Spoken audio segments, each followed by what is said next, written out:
from my creative corner of creation, and I'm here to do another tag video, and it's another crochet 10 crochet questions or whatever.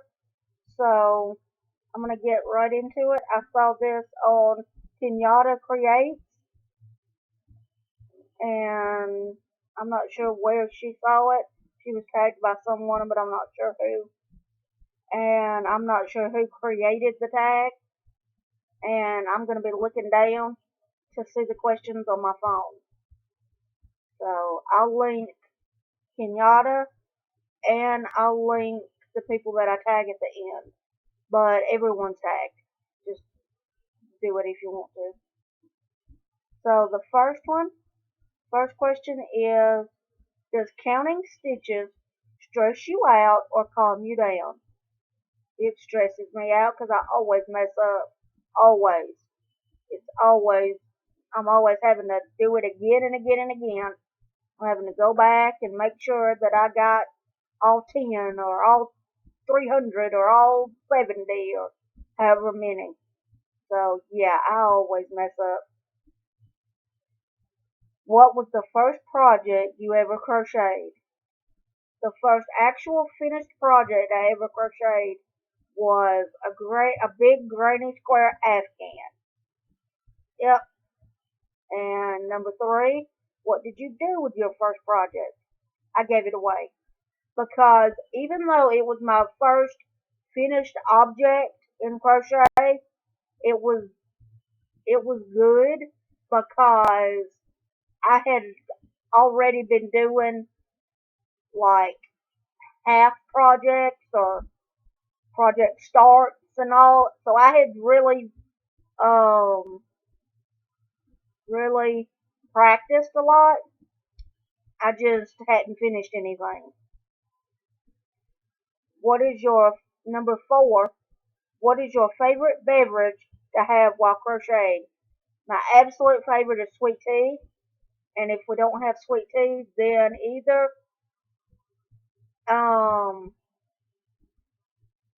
Dr. Pepper or what is it? Root beer. Dr. Pepper. But my favorite is sweet tea. Number 5.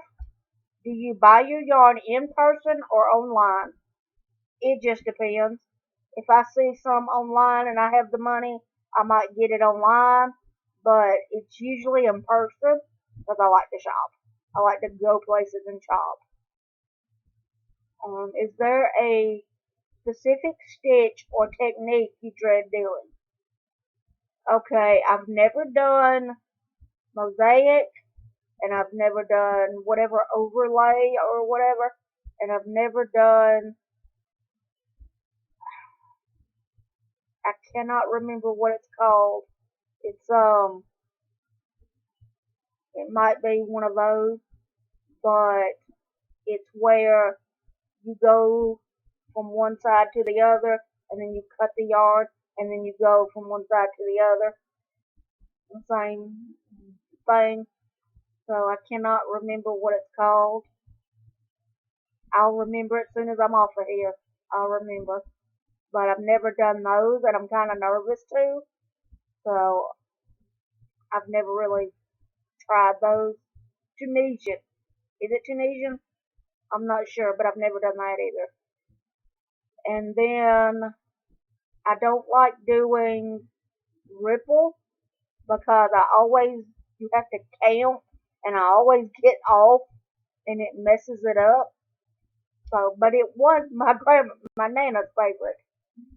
So, different strokes for different folks. Number 7. Do you use sharp tip or blunt tip needles? Kind of in the middle. They're not real sharp, but they're not like totally blunt either. Number 8. What advice do you have with fuzzy yarn? I don't really use fuzzy yarn, so I don't really have any advice for fuzzy yarn. Number 9. What colors do you pick for fall? For fall? Oh, I like a lot of colors for fall. Orange, of course. Maybe a little bit of red. And then there's this one, like, red. It's a deep, like, burnt red. I know people say burnt orange, but it looks if, like a tomato, if you had an orange tomato and it got burnt. Or if you, I don't know how to explain it. It's like a dark red, a deep red, like a very rusty kind of color, but not, I am really not explaining this good. All I know is it's a, it's not like a Christmas red. It's a very fall, autumn red color. And I think it was um, oh, I love this yarn from Hobby Lobby. I think it was one of those colors. I'll look on their site and see if they still have it. And if they do, I'll link it below. But if not, then I'll try to find something that is that color that I can link so that you'll know what color I'm talking about. So, yeah. And I like brown and gray, but I like those colors any time of year. But for fall, brown and gray are good. And deeper blues, like the dark turquoise or the dark jewel tone colors, I like those. And that was number 9. So number 10 is, where's the strangest place you ever found your hook? And I don't really think I've ever found my hook anywhere weird, because I don't know about a lot of people, but for a while now, for at least 10 years, at least, or more, I've been, every time I'm done with my project, I'll put my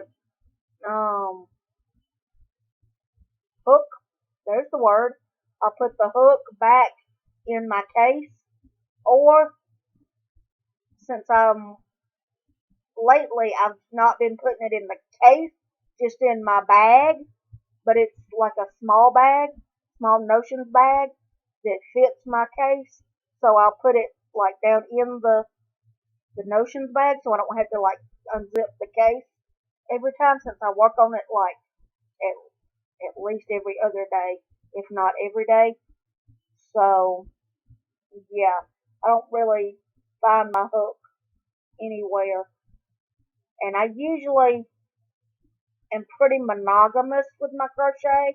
I I may have like 4 or 5 projects that are ongoing, but I usually work on one till it's pretty much done.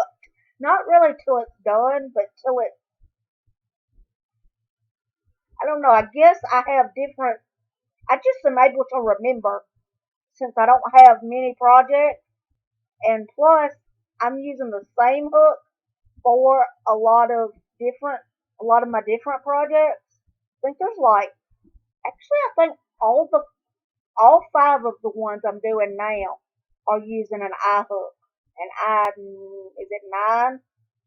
Not sure, 5.5 hook. So there's really no reason for me to keep it like with the individual project, so that I don't forget which needle or which hook, because I'm using the same hook, so it doesn't matter. So yeah, that's the answer to number 10, and that's the end of it. So I'm gonna tag Anjonette at AJ's Personal Touch, Donna at Melfina's Magic, Teri at Teri at Nana's Crochet Ideas, Melanie at Hook to the Left Crochet. And who else? I kind of want to tag somebody else, but I don't. Trying to think. I'll put, if there's anybody else that I tag individually, I'll put it in the description. Otherwise, just know everybody's tagged. So, happy crocheting and God bless. Bye.